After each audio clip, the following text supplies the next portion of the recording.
busy Monday, got about 70 orders, bit of a different angle today because there's so many orders. I'm probably not going to be able to get it all done myself, so I'll be just doing about half of them and going this. There was nothing on Friday because I don't know, the camera cut out, and then when I went to check the audio, that only recorded like 5 minutes. No idea why, but whatever, it's fine. And then I suppose new thing or new experience is that I had a couple of chargebacks over the weekend. So basically, chargeback is where someone told their credit card company that they hadn't actually, well, that they wanted their money back because something had gone wrong. So like PayPal buyer protection. One of the chargebacks was for about £300, and it was someone saying that the item hadn't been delivered. This was their third order. And the other one was a chargeback, someone saying that the order was fraudulent, as in they hadn't made the order. So like fraudulent would be, you know, someone had stolen their credit card, and that was how the order had been placed. And that was for £100 and something. And both of them were a bit weird. One, because the one which said not delivered, so as I say, it was their third order, and the Royal Mail tracking showed it being delivered. It showed it being delivered to the same coordinates as what they had asked for previously. And so, gotta take a box.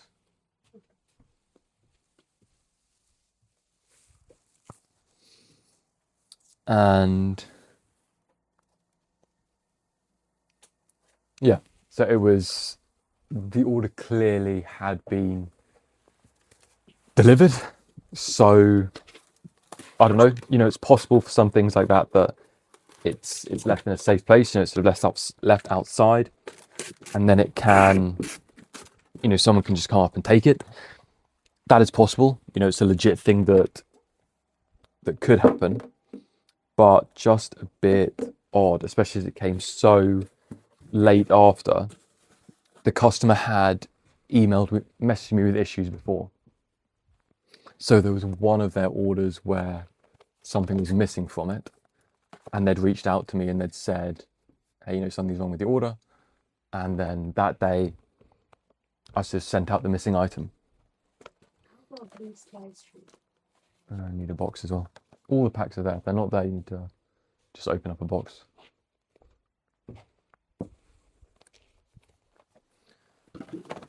You know, so that made it a bit stranger, I guess.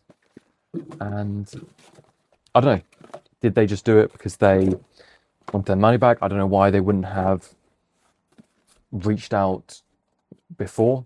It was also weird that they came within like half an hour of each other. Maybe that's just how the banks process things. You know, it gets taken in and then it came like 11 p.m. and then 11:30 p.m. So it was really weird behavior from those two chargebacks. And so I don't really know what to make of that one. Obviously, I've got pretty good evidence for that because I can show all the info for the tracking for the previous orders as well. The fact that they've interacted with me before, but then strangely didn't for this instance. And that one hopefully should be fine, although just looking around at other people's experience with chargebacks, it seems to be that it's very favourable to the customer and not so much to the retailer or to the seller. So yeah, fingers crossed, but we'll have to see what happens with that one.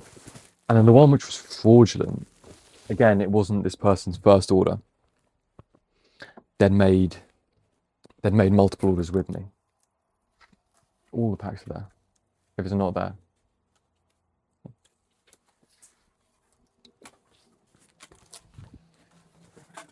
it wasn't their first order with me. They'd placed one with me before. And so that one was equally strange. They'd then come and said it was fraudulent.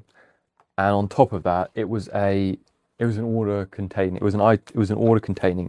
Inferno X, which obviously hasn't been released yet, and no Inferno X pre-orders have gone out. So they emailed me before and said, can you ship the first part of the order? I think the first part of the order was like £100, £130, something like that.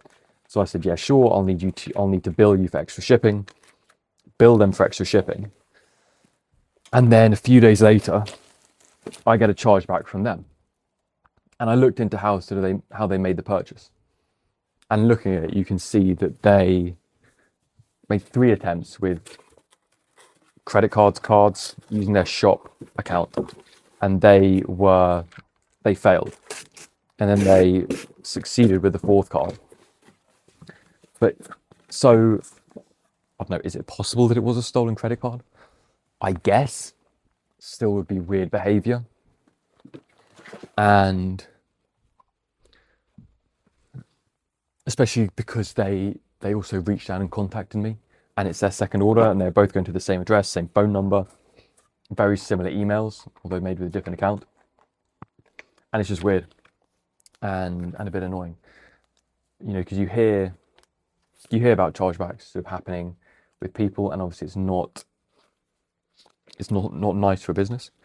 It kind of makes you suffer a bit.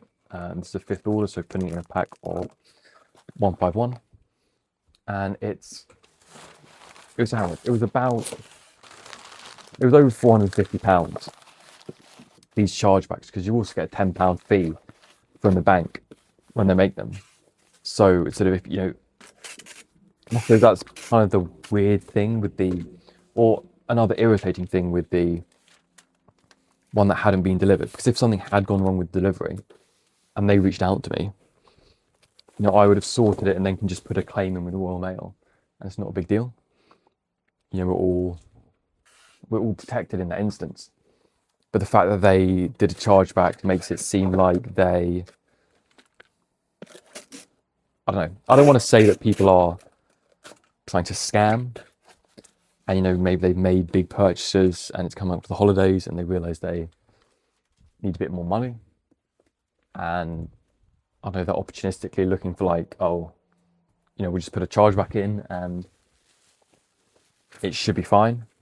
I have no idea, but it wasn't a nice feeling. It wasn't a nice thing to deal with. It took a few hours to kind of get everything together. You've got to submit evidence. You've got to write out, explaining, basically sort of defending your position and all of these things. And over the weekend, it's sort of something you don't really want to have to deal with. I think it happened on Friday night, but it's all done now. I think it can take a few months for these things to get back and sort out the chargeback. I've seen people get charged back for thousands of pounds. These are only £450, but as a small store, it's quite a large amount. It's not sort of fatal. It's not going to mean that I can't sort of function or operate or buy stock, things like that. But it's definitely a setback. It's not it's not a small amount of money, but hopefully they will get cleared. I don't mind, how long it takes to get cleared. I just hope that they do. And we'll have to see with that. So I suppose, that's just part of having a business. I've had over 4,000 orders. Well, actually, what are we going on for? So not actually now. So I'm doing order 5974. The way Shopify works is the first order is 1,000. So I don't know why the first order is 1,000. Is it to make us feel better that we're not starting from zero, or to make customers who are buying feel better that they're not the first order? But either way, it was 5,000 orders, and these are the first 2 chargebacks I've had. I'd say that's not too bad. So you never know. We'll have to wait and see with that what comes from it. I'll update you with it as well. In terms of other new things, nothing really. So I had those graded cards come back. The McDonald's Pikachus that I sent off for grading should be coming back soon as well. Got I don't have high hopes for them at all. I think the market sort of tanked for them, and it is what it is. You just got to chalk that up to a mistake, something that I shouldn't have got involved in, and should have just stuck with this. Otherwise, focusing on getting in a good amount of stock for Christmas. I'm looking to get in some sort of like specialty products. So this Gen 1 deck that they do in Korean, I'm looking to get in. And that is one which has got the 3 starter promos. So the Charmander, the Gen 1 starter promo, so the Charmander, the Squirtle, the Bulbasaur. We'll be looking to get that in. I think it's it's a nice product. I think it's a cool gift. It's a cool display piece. It's got sort of Venusaur, Charizard, and Blastoise on the front. So hopefully it will be, it'll be something nice. I've only got 10 of them just to pick it up, see how it does. I've got one of them for a customer before, kind of reached out and asked me if I could source it. So I'll have that. And then I've also got the Pikachu Presents box. So that was, shout out to Splendid, at Splendid10, I think, for putting me on that. So he watches some of the YouTube videos as well. I need to comment. And I was talking with him on Instagram, and he put me on it. And so I'm getting a few of them in. It comes with the Pikachu promo as well. I think with some Paldean Pokemon, again, it's quite a nice display box. So to be honest, I'm actually inclined to keep sort of a copy of each of them, because they are very nice and they do look good in the background. So maybe something that I will, like an ETB, open up and keep, and then you put it on display. Leave that, I'll do it. Give me the card for it. Which one is it? Josh. And just take off the label as well and leave it somewhere, and I'll do it as well. So that is just a big order. I think someone ordered 29 things. I can't remember what it was. They were like 15, I think it was 46 items in total. And 15 of those were Inferno X pre-ordered. So I'll get to that towards the end. But a very big order. And you never know for these ones. I know. But you never know for these ones whether they're, I don't know, ripping shippers, or they just discovered Korean and they're like, I'm going to rip thousands of packs. Because the Korean price point allows that. And fair enough, if you are going to master set something, I think Korean is the absolute 100% way to do it. To me, it just makes the most sense. As if you're going to rip a master set, you have to sink so much into it. You have to open so many packs. And it's just not worth it in English, in my opinion. It's just, okay. Some people, they can justify it. They've got deep pockets. They're a deep pocket monster. And they can go for it. But personally, I think, I'll rip the base set. So, all the sort of the standard sort of numbered set. But when it gets later on, I don't know, trying to rip sort of ultra rares, things like that, just got to go for singles. But we will see. I think there was also somebody messaging me, speaking of singles, and then I will get back to the Pikachu boxes. Someone messaged me saying that they've got some, there's some cards they ripped from me, they sent them off for grading, they got some 10s, they got some duplicates, some singles, and they ordered quite a bit from me. So I might see about buying it. I'm so lazy with this. With listing singles, I just don't go through it. I just need to spend a weekend just going through, pricing everything, scanning everything, getting it up. I think that's one thing that's actually good about Whatnot, aside from the fact that people can pay way over market for singles, but simply the fact that you can, it's so easy to sell singles because you don't need to do any of the sort of prior stuff. You don't need to take pictures. You don't need to really do pricing. That's kind of the market just decides, which is a risky game from both sides. You know, I'm sure that for all of the ones that we see where people are paying way over market, there are some which are going for absolute steals. I suppose it depends how big your platform is and your channel is. But I mean, to be honest, I don't really want to use Whatnot. So I'll try to get them up, get them all listed on the site, and then that will be a good resource hopefully for people. I don't have all sets accounted for. Obviously, I don't have all cards.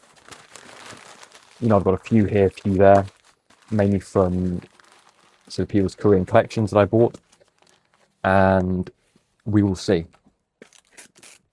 We will see what comes from that. But I think it's a big part of the hobby. You know, buying singles, not just having to rip, trying to complete sets and doing it that way. So I should stop being lazy, just get on with it. But I also might pick up this other collection. And that's the danger you get into as well. You just keep buying collections. And then where are you? You know, what are you doing from there? So yeah, that should be coming up soon. This Pikachu Presents box. It's got some packs of Super Electric Breaker in. It's got some stuff like that. I think it'll be around like £50 or something like that. I'll need to double check that though. Or when it arrives, you know, have the actual cost that I can do. But that's something I want to get, and I'm getting these in, you know, purely for Christmas. Then I want to make sure I've got a good stock of everything for Christmas. I'm sure I will have that for Inferno X. So all the Inferno X pre-orders are sold out. The 600 that I put up for that, I managed to get some cases of a pre-release. So on release day, I should have 120 boxes, and I'll start fulfilling pre-orders then on Friday. And that should be fine. That will give me a good head start. And then how many will I need? So I'll get 4 cases in there. I listed 20 cases, so I need another 16. It's another 16 I'll need. That's crazy. Is it? 20 cases, yeah, 20 cases is 600. I'm getting 4 pre-release cases in.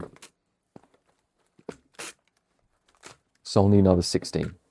And hopefully we'll get it in that first week.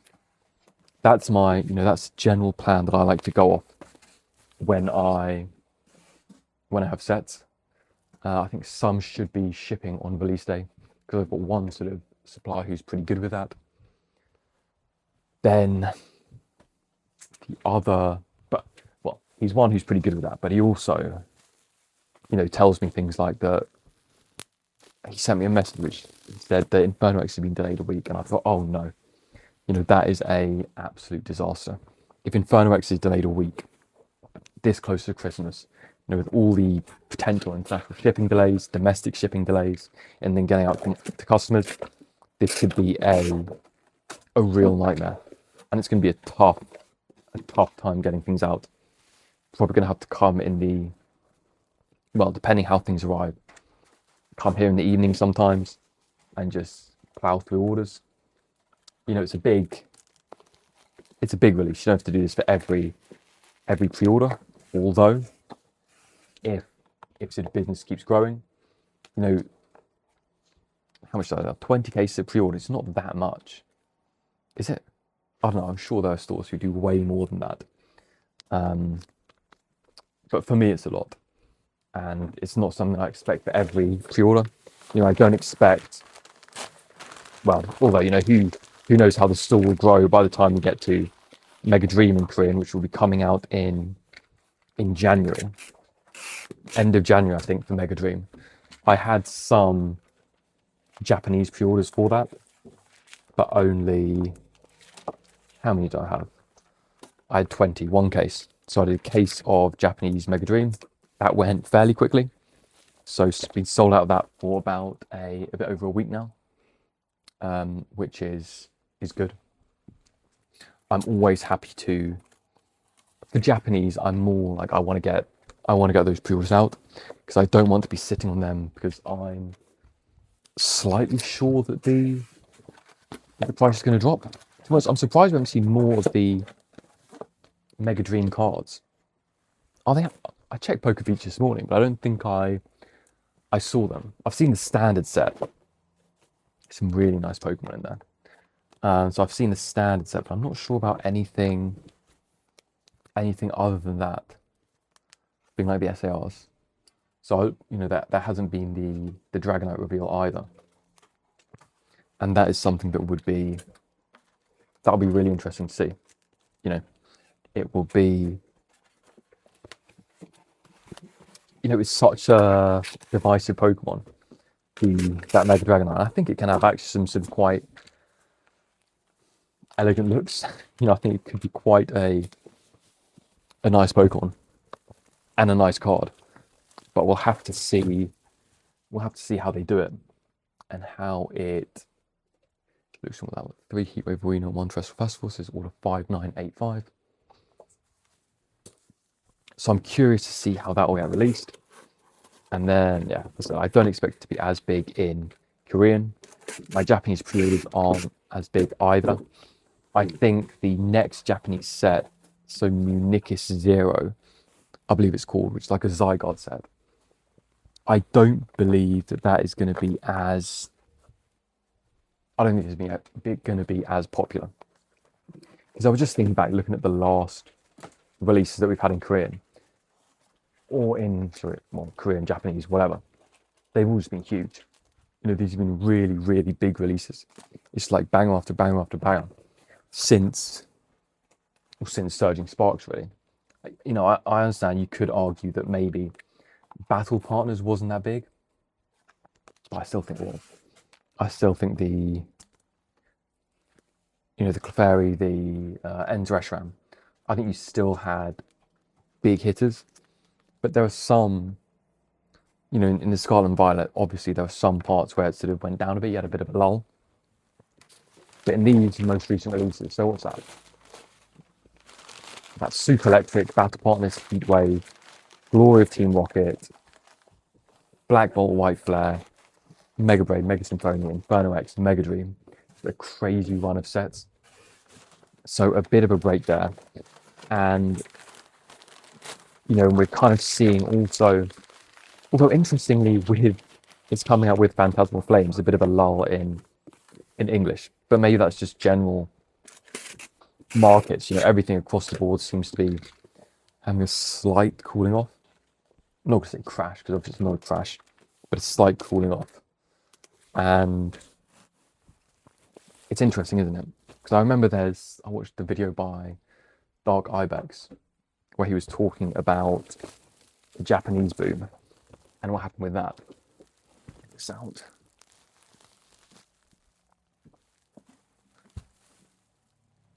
And he was saying that the peak was 151.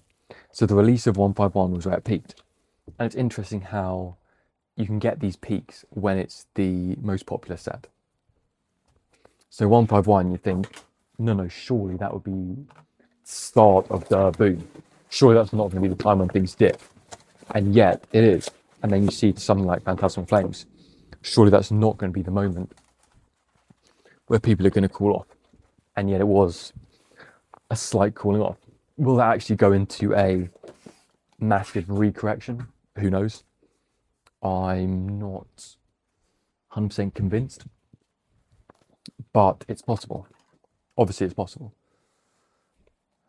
And we'll really have to see what happens there, how things continue. Either way, we're just going to keep plugging away with Korean. That is what we do. I've sort of said before that it is an opportunity, that when the market goes down, that is when you have an opportunity to go for English distribution. Whether I will or not, I'm not sure. You might be like, well, it's a no-brainer, isn't it? You go for English distribution, don't you? But it's a capital thing, I always bang on about it. And regular listeners are probably tired by this, but if you don't have the capital, what can you do? You know, I would like to go heavier into Japanese, but I just can't because I've got demand for Korean, and I'm just going to continue to meet that demand. Because I believe that that I still have barely tapped into the Korean market in the UK, which might surprise some people because most people believe that there is zero Korean market in the UK. You also get sort of, you know, comments on like, oh, this is professional scalping. I don't know, I don't understand that. I think people are so triggered at the moment that anything that they see about someone selling Pokemon cards, they're just like, oh, it's got to be scalping. You know, there's no legitimate way to build a business for Pokemon, which I think is a bit sad because, you know, you're not going to go and call Tesco scalpers, are you? You're not going to call Argos scalpers, as the scalpers. But there's, you know, so they give this, I don't know, they give kind of big businesses a bit of protection, which is interesting because I'm sure in other circumstances they wouldn't. You know, most people would in general want to be more favourable towards small businesses. But when it comes to Pokemon, it's not the case. Anybody reselling Pokemon is a target. I've got to turn this plug on. That's what happened on Friday, actually. I've got to turn the plug on.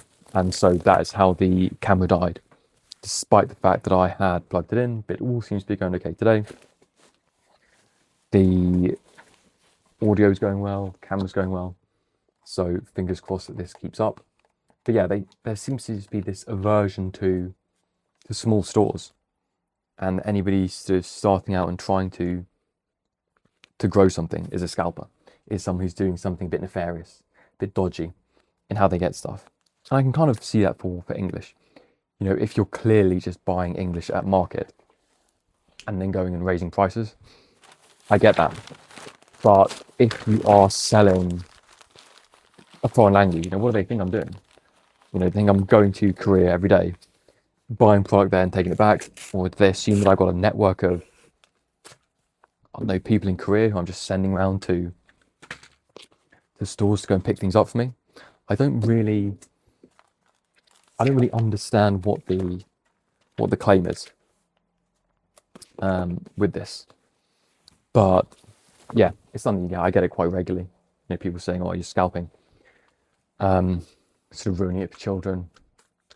And it's funny because I thought that having, you know, a cheaper price point and a lower price point would be a good thing, particularly for parents who want to buy Pokemon for their child, or for people who want to start getting back into it. So it's really weird. And yeah, but what can you do with that? So it's not, as I've said before, these things aren't kind of things that bother me. It's just part and parcel of the territory. But there was a rip and shipper I used to supply to, and he did scalp. He did scalp a lot. I told him, you know, he's got kids to feed. He's sort of working doing that, and while I wouldn't do it, I'm not going to name shame. I'm not going to vilify people who do. Although I suppose it's hard on an individual level. As a whole, if people scalping, I think that it's clearly something not good for the hobby. You see it how just money talks, money attracts people who want to get into scalping.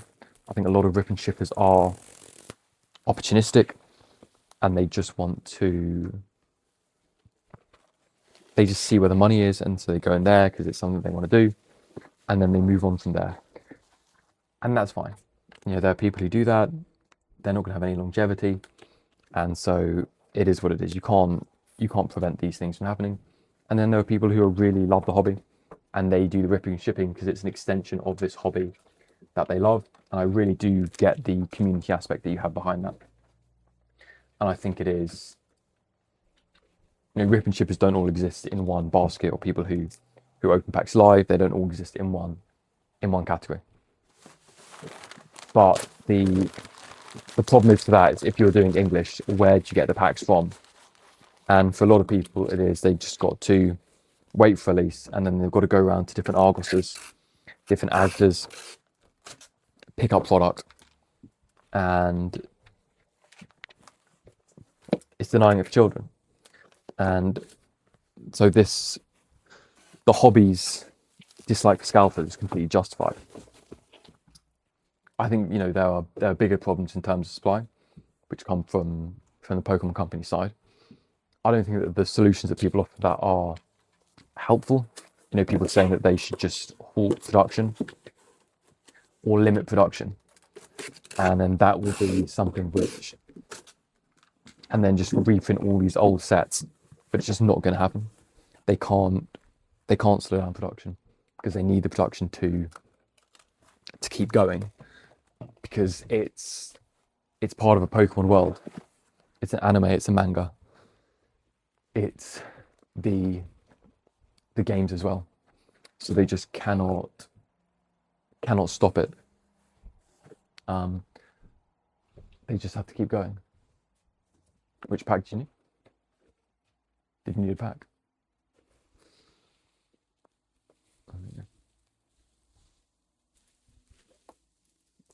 It's just something that's got to keep going. So the TCG can't just say, look, everything else needs to go on pause because we need to print some things to catch up.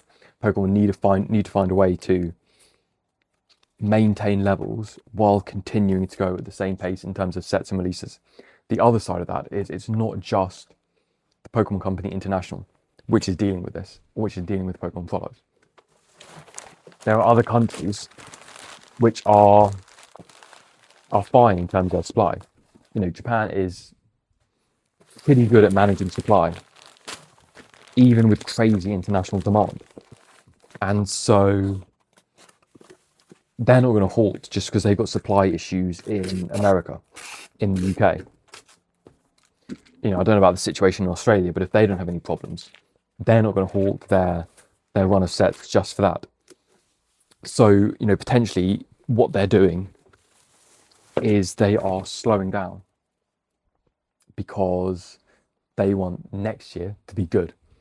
So they might be potentially intentionally limiting supply now because they think we need to flood the market in 2026 because this is our 30th anniversary year and we want our 30th anniversary to be a good experience for people, to be able to get product, to be able to be involved in the hobby.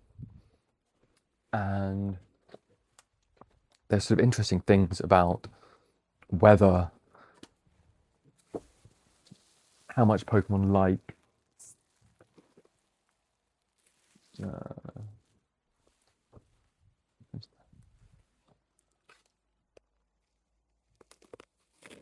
It's one there. how many do you need? It was from there. Oh, okay, fine. Stella Miracle, no.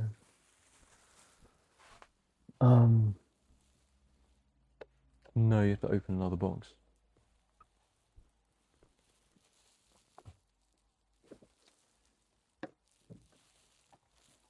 Someone needs Stella Miracle packs. Someone needs Stella Miracle packs.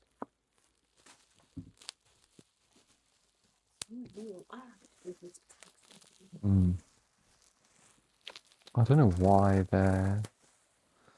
they should be allocated. That's weird. We'll have to do another pack count today. There was something interesting again from Dark Ibex. He did a podcast recently, which is interesting to see. It's always interesting to see people talk about different languages, what's going on in different countries, and getting sort of a talk of the market with people who actually are living in Japan and in accessible formats, obviously in English language. Obviously, I'm sure there are many people who do it in Japanese, but that it's getting harder and harder to get access to booster boxes. And even in the Mega Dream sort of announcement video, they did not have a full booster box on show. They just had the 4 hosts ripping 2 packs. So 8 packs total, 2 short of a full booster box. And then you're also hearing these rumblings in America that people that with these connections that are going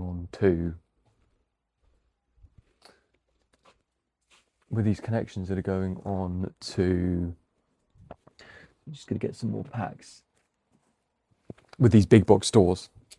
So I think it's like Walmart, like Sam's Club, Target, and that they're shipping straight to these big box stores. That we are going to get more of like the blister packs, things like that, things which are more, I don't know, child friendly, things which are a bit more TCG as in the actual game friendly. And that is the route that they're going down, and that there will be less booster boxes available on the market. So obviously there are, ideas behind that from an investing standpoint, but it's just an interesting direction that Pokemon are taking, and probably a good direction that Pokemon are taking, as in that they are trying to appeal to their target market. They're trying to say, no, we are a children's game, and we want to appeal to the children, and that the packs are accessible for them. Because that is really what happened with the 5-card pack in Japan and in Korea. So I believe, I'm like 99% sure on this, that Japan originally had a 10-card pack as well. So 1, 2, 3, 4, 5, 6. However, they wanted the packs to be more accessible to children, to just buy an individual pack. And so they reduced the price. And to reduce the price, they had to change the product which is being offered. So they made it into a smaller pack. So they made it into a smaller pack, made it more affordable. And that's similar to what happened I presume it was a similar process in Korea as well. Because I know Korea has been producing Pokemon cards for a very long time. I don't know about sort of printing natively in Korea, but they've certainly been releasing Pokemon products since like the early decks that were being released for Wizards of the Coast. I'm 90% sure. Again, don't quote me on these things because I'm not 100% sure. But yeah, so them doing all of these things, it's kind of this return to the target market. It's an interesting thing in terms of hobbies in general. So, seeing Lego go for more the adult fans of Lego, and your complaints there about the price of sets are so high. And recently you have seen them make smaller model versions of their things. And you see kind of this like bucking the trend of only catering to adults. So interesting with that. That is a potential long-term trend, potentially. Who knows? And the link then between Pokemon and Lego is obviously we've got the first Pokemon Lego sets coming out next year. I believe 3 sets. I believe that one of them is like £300, £600. It's something crazy. It's in the hundreds, which would then go against this whole appealing to children, because I don't know, I'm not getting a £600 Lego set or even a £300 Lego set for my child. Potentially, I'd get him a £50 for Christmas, maybe something like that. Am I being stingy? I don't know. Or something like a £13. Well, this is getting specific, but the Ford Anglia from Harry Potter, flying car, £13. It's a good Lego set. You can play with it. It's sort of entertaining from that way. So that's the thing I would get. So maybe mixed messages. Maybe that is just what Lego wanted. They said, listen, we need this like big display piece from Pokemon. I really hope it's not a figure. I would love for it to be Pallet Town, for it to be a full gym, for it to be something like that. something that is actually, Pokemon world that you can inhabit, rather than just, yeah, we've got this massive Pikachu or this massive Charizard, and it's like, but I like the Pokemon world and the Pokemon within that world, not just some random big statue. But I feel like that is probably something that they would do, and it's just sort of so obvious and so easy. It's like the Bowser one that they've got, or that's that Mario Kart one that they've got, and they're cool. They're nice display pieces.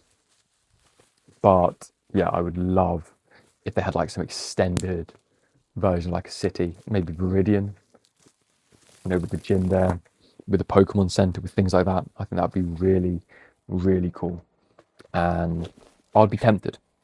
That price, I would be tempted if it was something like that. I think Minecraft's done it fairly decently in terms of Lego, with all these like different building things, and they haven't gone too crazy with a massive set. And maybe I'm getting too deep down the rabbit hole and people just skipping this bit. But there was the Creeper Mine. I think it was like £100 set, something. I didn't get it, but it is just, it was a nice set. It was a cool display piece, and just focusing on these buildings and these like parts of the world, as opposed to these like big display pieces that they just do, because the Pokemon world has buildings. It's so obvious. It seems so easy. And when you get these things which just seem so easy, those are probably the instances where you're just not going to get it then. Unfortunately, it does feel like one of those situations where it's just too obvious. I hate this tape.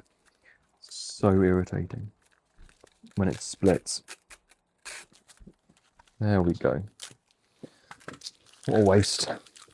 So we will see. I think it should move towards children. I think that push away from booster boxes is probably real. Maybe Pokemon just aren't going to sell them anymore on the Pokemon Center website. But then they like money. They know they can make a ton of money just from these booster boxes. Surely they're one of the easiest products to produce.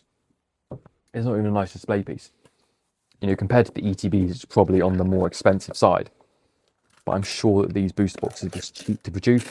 Booster boxes are going to have to be continually produced because, local card shops need them to get the individual booster packs, which is a core part of selling to children. And so there will still always be, whether it has to be through the back door or however it has to go, cases will be on the market, booster boxes will be on the market. I don't think Pokemon can actually stop fully, even if these sort of rumors about what they want to do are true. So we will see when it comes down to that. But just some rumblings, just some ideas that I've seen floating around this weekend, some sort of podcasts that I've watched, things like that. Shout out some of them. So the Card Lounge, the episode with Jarchomp, I'll just listen to Jarchomp, whatever he's talking about. I think he seems to be a lovely guy. He has a lot of information. He clearly loves the hobby. His sort of depth and like knowledge of different cards, and that just comes from the territory that he's in. Vending, he gets to see all sorts of different cards. A little bit jealous of vendors in that regard, that they get to see all of these things.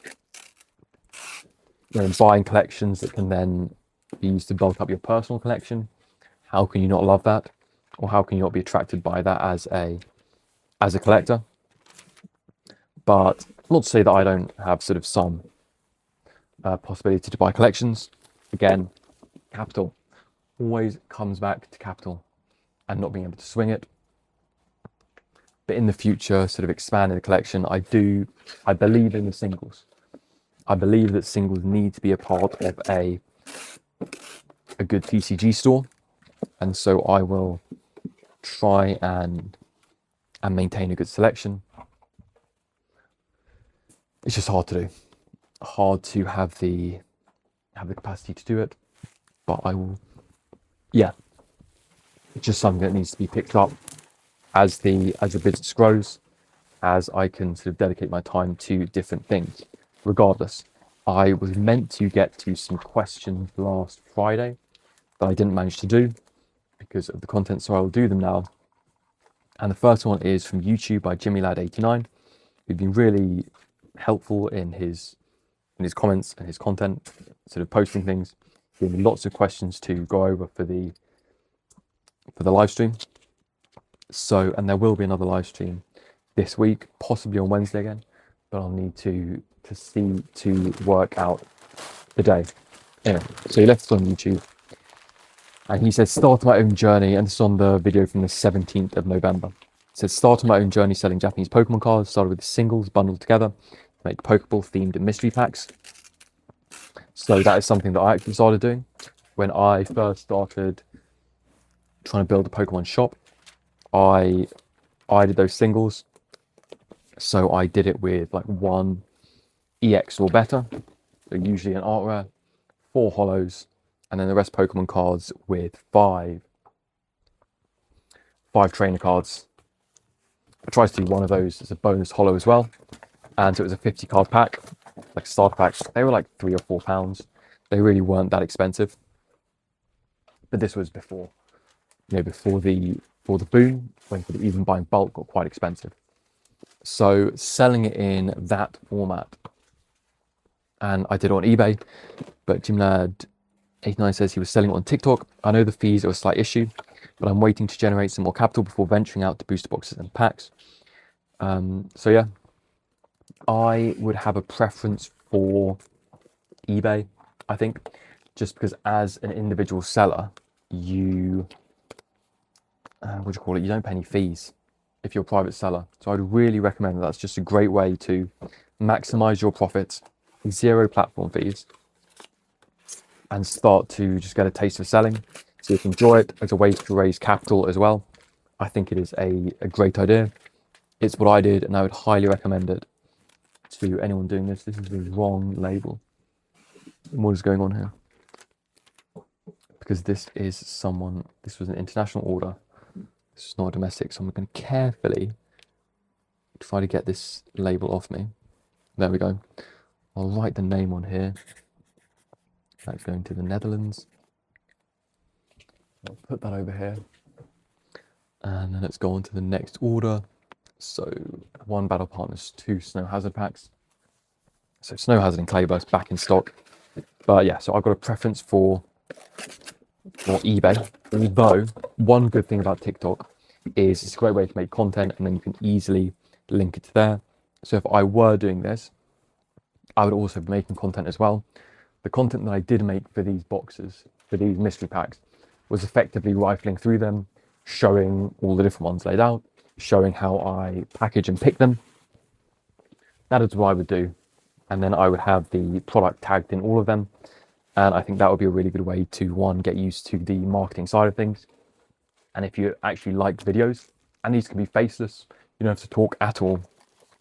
It's just showing that, having some music playing in the background. And I think that would be a very easy way of going about doing this. And one that I would actually recommend to JimmyLad89 if he does watch this. He also says then thinking of a Shopify website when I get back from some holidays. That would pre-book before giving this a go.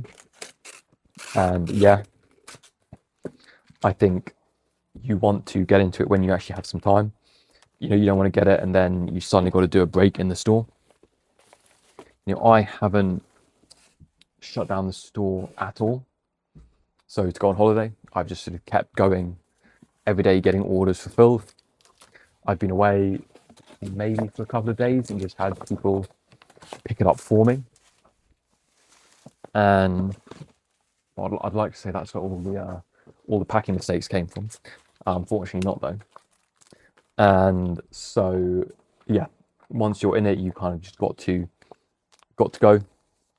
And maybe once you built up a bit, then you can take a bit of a break. I don't feel like I can at the moment. I still think that I've got to keep the momentum going. Maybe I don't, maybe I do.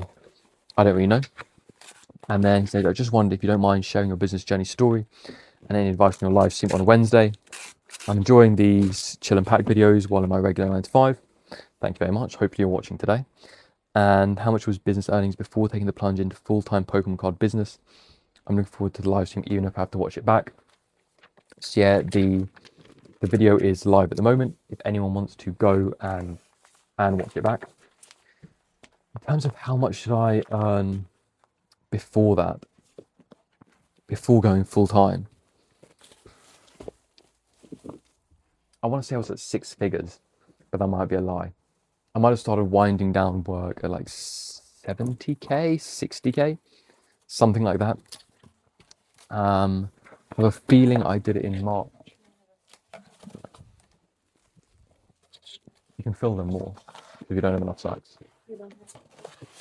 Just fill them more, sort of like this one. Yeah. Yeah, I think it was probably earlier than it should have been, and then, you know, when I didn't create enough content for it because it happened in like March, and then it was after Prismatic, and when Prismatic went really well, and so I would get off that high, and then really sort of I needed to keep the momentum going by making more content. But then there was a dip in it in June, and sales suffered as a result, which is to be expected because content keeps the business going. Obviously, there were still some repeat customers who were coming back and going through me, or still sort of using the store, but not as much as perhaps there could have been. I think I forgot to put this on here. Yeah, I forgot to put the thing in here. Luckily, these ones are fairly easy to open back up. No, I did put the card in. What card is this? Whose card is this? That's that person's. Okay, so I forgot to put it in there. Nightmare. Not the thing you want to have on the day where you're in a bit of a rush. I guess I missed it in here. If there's one in here, I don't know what's going on. Let's open this one up. These ones aren't too bad. It's really the big box ones that are a pain to get back into. So there's the booster box, there's the 2 packs in the episode, no card in here. Okay, there we go. We've got to the bottom of this. So I'll take that out. This belongs to you. So that goes in there. Sticker, there's a second order, so that's all that's needed. Okay, so this goes down, packs on top, and then booster box. Tuck the bubble wrap around. I'm going there, but yeah, so probably a bit too early. And once having gone full time or started dedicating more time to it, I should have kept up the content going. I don't know whether I was like, oh, you know, it's going so well, I can relax now. I don't have to put so much effort into the content. I don't know what it was, but that was a mistake. I can sort of do it now, because as I've said previously, I did get good meta ads. However, the Pokemon hobby moves so quickly. So if I've got a meta ad where I'm saying how Destiny Rivals is a hot set, and I'm giving a price for that, which is in general probably a mistake to put actual prices in your videos. Although the benefit is that people like it, and it gets people to click more if they know exactly what they're expecting and why they're clicking. So really what it means is just the winning, I guess, formats need to be updated regularly to keep people going. And so I'm getting more comments now, which like, you're saying these prices in the video, but then when I go on your site, the prices are different. And people are wondering sort of what gives, you know, what's going on. Are you just lying in the video? And I would be like, no, look, you know, it's an old video. And then like, well, why are you still running it as an ad? It's like, it's still converting as an ad. So probably leaving something on the table by doing it that way, and should make more content consistently. But even now, so I'm saying, should be making more content consistently. there's just no time when you can rest, as you've got to keep updating these videos, making sure that they're still relevant, making sure that they are still up-to-date pricing, up-to-date sets, etc. So there is, I can do a little bit at the moment and ride sort of old customers sort of who are coming back for repeat orders and who already know about it. But it will always be the way that the bulk of the business is from new buyers. And at the moment, because I still want to grow, I still have to keep appealing to new buyers. And content is king. That is just the way it goes. And unfortunately, it always has to be made. It's not something that you can plan ahead, months in advance. It's just something you need to be updating, well, at least monthly, but ideally weekly. So the next question is by Sar_Ray. And again, from the 17th of the 11th video, and it says Dragon Quest Builders is so underrated. So I think I talked about Dragon Quest Builders because of Pokopia, which I'm actually really excited for. And I think it's going to be the best game releasing. Is it releasing this year? Maybe. But I think it's going to be the best game that releases this year. And so I'm excited to see about that. The big boxes, leave them out. Don't put them in a bag. Leave the big boxes out of the bags. Leave the big boxes out of the bags. Because I don't think we've got enough bags. So just don't try and put that one in a bag. Yeah, I think Pokopia is going to be the best game. It's kind of a similar vibe to, well, I'm sure most people have seen it, but to Minecraft, obviously, and also to Dragon Quest Builders, which I've only played the demo of. I've never played any more, but to be honest, I really enjoyed the demo. It's just I've such a tough time deciding what to play because you just never know. Are you going to be betrayed by a game? You never know if it will actually be worth it. But it is one that I am very interested in. Dragon Quest IX was one of my favourite games as a child that I sank loads of hours into, along with Emerald and Pearl. That was a big one. And for me, no Dragon Quest game has come close to Dragon Quest IX. I would love a remaster of it on the Switch. It's such a good game. And I like it more than all the other Dragon Quests because you can custom create your party. And for me, I like that. I don't really need my party members to have a personality. I just like the story. So while I did enjoy Dragon Quest, I think 11, I didn't enjoy it as much as 9 because big personalities. There were some big personalities in the party, and that's just not. I'm like, okay, great. Let's all calm down here. I'm here for just sort of a mellow, no personality experience. Just focusing on the story and whatever the next quest is. And so going through that. But I understand why, some people would really enjoy that, and it adds flavour, and it sort of fleshes out the world, builds up the world. I do understand that. But for me personally, it's not what I'm looking for. So yeah, maybe we'll have to give Dragon Quest Builders a go. Coming up to Christmas is probably as good a time as any to get it. But then Pokopia is coming out. Maybe I want to play that one.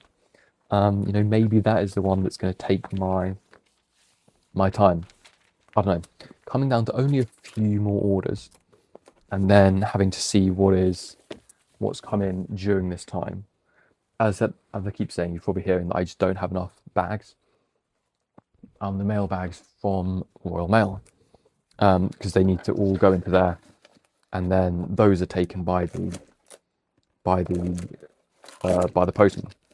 And so I left like a note last Friday saying please bring more bags on Monday. To be honest, I probably should have done that on Thursday because I know that Mondays are big days, and I just didn't. It's poor planning. What can I say? There's nothing really nothing to say really more than that. Because I reckon I'd probably go through 2. So these raw mail sacks, the way they do it is they fill the sack with bags. So you get a bag of bags, and I probably need about 2 of those a week, I reckon. Maybe even more when it comes to the Inferno X pre-orders. You know, in a way, I'm sort of grateful that they're trickling in, because I do not know how I would manage to get out 250 pre-orders in one day. Is that even possible? 250 orders in a day. What do I say? I do them every 3 minutes. So what's that? 600, 750 minutes. Which is what? 12 hours? Nah, it's not happening. It's over half the day. Just packing. I don't think I could do that. I think, yeah, even just 6 hours straight of packing, I don't know, because it would be on top of all the other orders as well. It's kind of crazy. It's kind of crazy how big those pre-orders went. I'm going to try to get everything out, but it is going to be really tricky. You know, do you want a 12-hour video? I can't do a 12-hour video. I don't have the SD card for it. I record as much as possible when it comes to those pre-orders. To kind of show that packing process. So I'm hoping that I'll be able to, you know, the way it works, they usually get delivered around 1, and then I'm going to pack the regular pre-orders, the regular orders. If I get them all done, then I'll turn my attention to the pre-orders, and then from there I will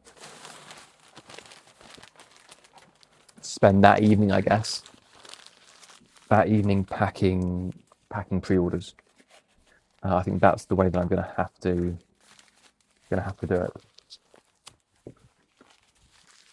to make sure that I can get everything out in time. I'm so lucky that I managed to get some of those pre-release cases, because it means that I can make a dent early and just get a little bit ahead of the game, which is really going to be necessary for all of this. So next question then, well, is just a comment on the live stream at Splendid10, who is the person who put me on the Pikachu Presents box from Korea. So again, shout out for that. And he said that it was great and he learned a lot. So obviously I'm really glad that there's been a lot of positive feedback from the live stream. It's what I want, and what I would want for people to come away from that. I try to sort of give as much as possible. Everything except the names of distributors. However, if you message me saying, have you worked with this person? Can they be trusted? Then if I know, I will say yes or no to the best of my ability. And so yeah, so I'm just not going to do it sort of publicly, but if it's in the DMs, then I'm happy to do that. And yeah, I'm glad that these live streams are helpful. I will try to do some more, and hopefully they will be equally helpful. But really, it's sort of depending on whatever questions people have for me. You know, whatever questions that they have, I'm happy to answer them. What was it? It was Super Electric Shrubbery and Crimson Haze. So Crimson Haze out of here. And yeah, so, you know, basically whatever questions people have, that is, and if I know something about it, then I'll answer in that way. If people want to hear more, so just general talking about Pokemon, just talking about collecting, talking about the market, whatever, then I am more than happy to talk about that as well. But I feel as though I'm most qualified to talk about the business side of things, even though I've only really been doing it for a year. So in the grand scheme of things, I'm probably not that qualified. But I suppose for this kind of like beginning stage of things, I can offer some help. But maybe when it gets into later, you know, end game stuff, then I might be less helpful in terms of the knowledge that I can provide. Although business tends to be pretty consistent, doesn't it? I don't think there tends to be too much end game stuff, but you never know. You need to. There's that one. I've already made up that card. But yeah, I just sort of, you know, as I go along, I learn new things. Today, I discovered the magic of chargebacks, and so I'm happy to share that with you.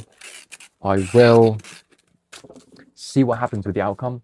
If I do manage to get it overturned in my favor, then of course I will try and outline sort of best practices that I've discovered in my limited exposure in terms of what you can do to put yourself in the best position to not get I don't want to call it scammed again, but it does feel like that. Not to get sort of scammed out of money with a chargeback, which a lot of them can be. You know, it's good that there should be these buyer protections in place, because one, it gives people more confidence to buy, but two, there are scammers. Scammers do exist, and people should have other ways of protection from them, either with PayPal or using their credit card. But it's just then people take advantage of these benefits and of these good things, and then that's when it's just a shame. And so, you know, it's just the minority ruining it for everybody else. And so, you know, the principle persists. I'm not opposed to chargebacks. I'm just, yeah, it's a shame when you've got to deal with it. And so, yeah, if I can share any information about that, I will, but I think it will be months until that happens. Then next question we have again from Jimmy Lad 89, 5 boxes. So let me just get started with this box. So we've got Mega Symphonia, Mega Brave, a Clayburst, a Snow Hazard, and a Raging Surf. It was good to get Clayburst and Snow Hazard back in, as they are again some of the more budget options for sets. And it's always good that people can have that opportunity and that option to get things which are a little bit cheaper. I think, as I say, always it's only a good thing to have more options at different price points. So Korean provides that, Japanese provides that, English provides that, and then within it having different sets. You know, you might not be able to get 151, but there is definitely a set or a buying format that we can do to sort you out, whether it's individual packs, which I really should do a booster bundle, like a pack bundle for, like a £10 pack bundle, £10 pack bundle, £20, £30, etc. So do something along those lines. But yeah, can only be a good thing, in my opinion, to have more options at more price points. So let me get the Clayburst and the Snow Hazard in here, and then the Raging Surf, and then I'll get to that question. Actually, let me do the card first as well, because this is one of the things that I could be prone to forgetting. So there is, where is it? There we go. Put that in there. That goes there. And I need some stuffing, some void fill to go in there.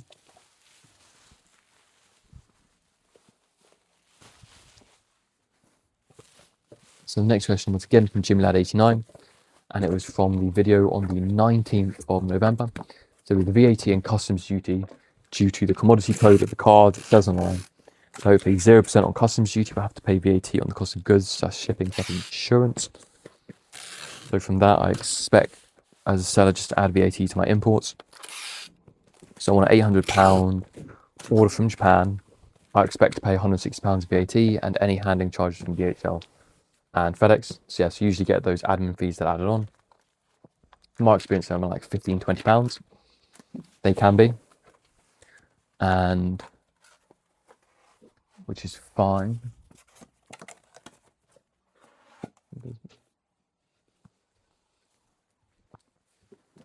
which is fine too. The box is broken. Which is fine, you know, for a large order it's not terrible that you have to add that on, but it is what it is. But yeah, so it is just the VAT added on, anything over £135, which is if you're ordering a case of anything, well, if you're ordering anything, you know, 10 boxes, it's going to be over £135. So it's just something that you've got to kind of add on to your calculation in terms of when you're doing the pricing. You will not pay it up front. So also something you've got to consider putting into your budget is the expectation that you'll have this to pay. And then making sure that damaged clay burst. So making sure that what am I trying to say here? That you account for it. And so you don't spend all your money getting this across and then you get another bill for £160 and then you're going, okay, what now? So I'd recommend just having a spreadsheet set up where you're clearly seeing what your landed cost is. So taking into account that. Also, when you're ordering from Japan, you will have to pay the shipping commonly, whereas in Korea you don't typically. So I'm not saying this applies to everybody, but that is at least what I found from my experience. So making sure that you're taking that into account is important. So that's the last order that I've got here. I'm just gonna check though what I've got coming through for the other ones. So not too bad, 2:30. We're getting close to the time. So which ones have come in? Quite a few more. So, but actually I'm gonna take some time to finish these off quickly. So I'm gonna call it a day here because pickup is at 3, so I need to get these out quite quickly. So yeah, thank you very much for watching and I'll see you tomorrow.